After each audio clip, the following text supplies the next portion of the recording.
E aí, terceirão, tudo bem? Como estão? Espero que estejam todos bem. Vestibular aí adiado, Enem adiado, mas isso não significa que você não tenha que continuar firme no propósito, firme nos estudos, praticando a produção textual. Isso é muito importante. E hoje nós vamos falar de um gênero que costuma aparecer bastante nas provas da UFPR, que é a carta do leitor.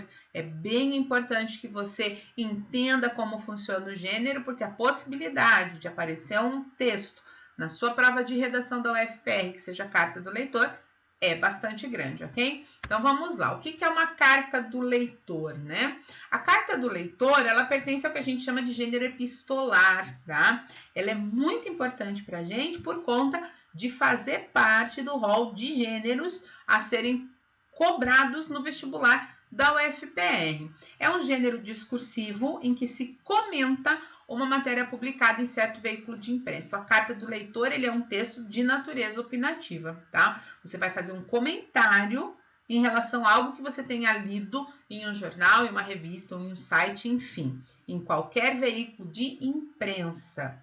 Tanto no que diz respeito ao tema ou aos fatos em si, quanto à maneira como foram abordados. Existe a liberdade de você, no seu comentário, poder avaliar qualquer uma dessas possibilidades. Ela é publicada em uma seção específica do jornal, chamada Painel do Leitor, que também tem em revistas, em sites, enfim. É algo bastante comum. E eu ainda coloco para vocês que, pelo menos para mim, é algo bem enriquecedor, porque você tem contato, quando você lê textos de painel de leitor, você tem contato com a opinião de outras pessoas em relação aos mesmos temas, e isso é muito bacana para a gente exercitar a construção da nossa própria opinião, tá?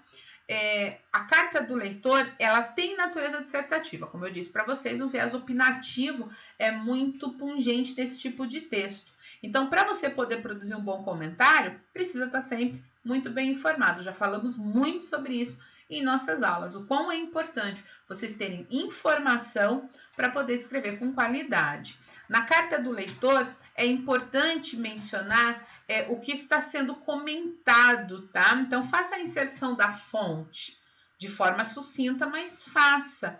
Então, eu preciso saber do que você está falando, senão fica meio perdido ali um comentário aleatório e aí perde em avaliação. Pensando na UFPR, é importante reforçar para vocês que o que pesa bastante é o cumprimento dos comandos da prova, tá? Então, você não pode assinar ou deixar qualquer marca que seja, que possibilite uma identificação, porque se isso acontecer, você vai ser eliminado, vai zerar a proposta e vai ser eliminado, isso é importante, mas tem que seguir exatamente o que a proposta pede. O cumprimento dos comandos é algo de que você não pode se descuidar em nenhum momento, tá? Vou mostrar para você aqui um exemplo de carta do leitor, um texto que foi publicado no site de um jornal bem bacana chamado Folha de São Paulo. E esse texto foi escrito por uma pessoa super legal, vocês gostam muito dela, eu acho, pelo menos, né? Então vamos dar uma olhadinha aí no exemplo de carta do leitor.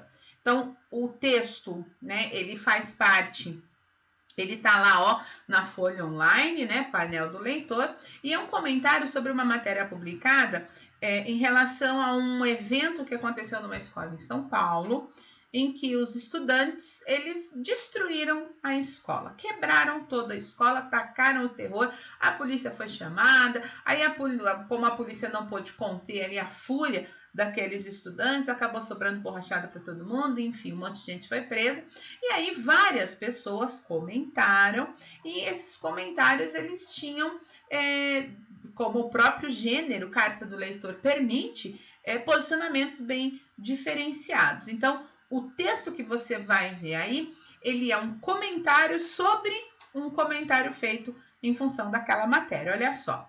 Desaprovo barbárie em qualquer circunstância. Primeira coisa que eu vou mostrar para vocês. A pessoa do discurso que está sendo utilizada aqui é a primeira.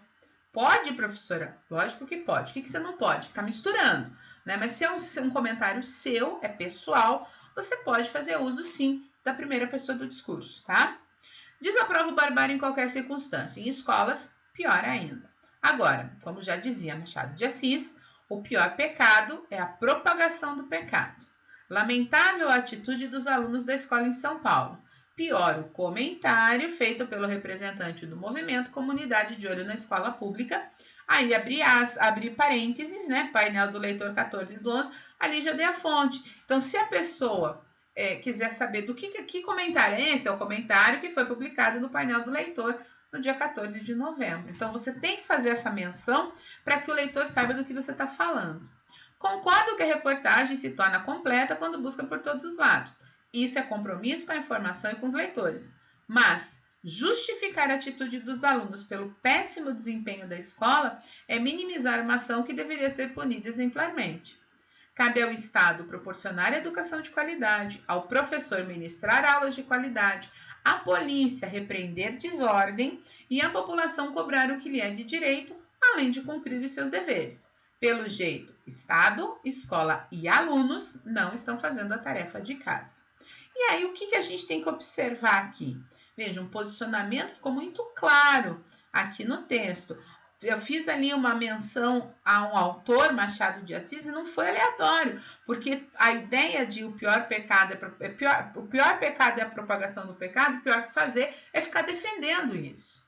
E foi isso que o representante do movimento Comunidade de Olho na Escola Pública fez. Ele justificou todo o vandalismo dos estudantes em função da escola ter uma nota baixa, um desempenho baixo, haver a falta de professores, e uma coisa não pode justificar a outra. Então, a escolha e aqui a gente está falando de opinião, ok? A escolha do texto, ali, do trecho de Machado de Assis é justamente para mostrar que existem coisas que não são justificáveis. O que aconteceu não é justificável. Essa, pelo menos, é a opinião que estava sendo defendida ali no texto. Então, cartas do leitor são textos curtos, diretos, de posicionamento, em que você se permite comentar algo que tenha sido publicado num jornal ou numa revista, ok? É só isso, professora? Sim, é só isso. Você segue os comandos da proposta, você não assina, você não se identifica.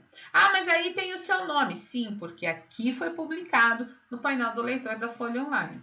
Mas se não vai ser publicado, se é um texto de vestibular, você não pode fazer nenhum tipo de menção a quem é você ou algo que possa lhe identificar, ok?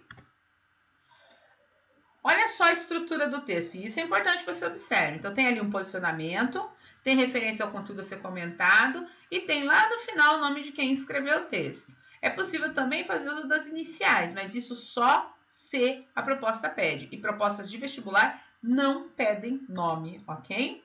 O que você tem que fazer agora? Você precisa exercitar a sua opinião, sempre. Isso tem que ser uma constante na sua vida. Como é que você faz isso? Leia e busque se posicionar sobre diferentes temas, né? Nós já conversamos bastante sobre isso. Para fazer uma boa redação, tem que treinar e muito. Então, lá no Classroom, eu vou deixar uma notícia para que você leia e comente. Só que eu quero que esse comentário seja feito no mural. Então, o comentário pode ser tanto em relação à notícia, quanto em relação ao comentário de um colega, mas tem que ser feito no mural, ok? Então, eu vou deixar aberto no mural, ó, coloque aqui o seu comentário sobre a notícia que está lá na atividade no Classroom, certo? Junto com a aula está o arquivo com a notícia que eu tirei de um jornal, uma notícia recente, e eu quero que vocês comentem. Então, eu vou repetir. Ou você comenta a notícia, ou você comenta o comentário de alguém, ok? Mas no mural no Classroom, ok? Mural do Google Classroom, do Google Sala de Aula. Então, o arquivo vai estar lá em atividades, o comentário, seguindo todas as características do leitor, deve ser postado no mural até a próxima segunda-feira, dia 29 de junho, ok? Não deixem de fazer a atividade, ela é bem importante e eu não estou falando de nota, eu estou falando de vestibular, estou falando de treino, estou falando de o grande objetivo do aluno que está no terceiro ano, que é ingressar na universidade. Ok, moçada? Boa semana para vocês e até a próxima aula. Tchau, tchau!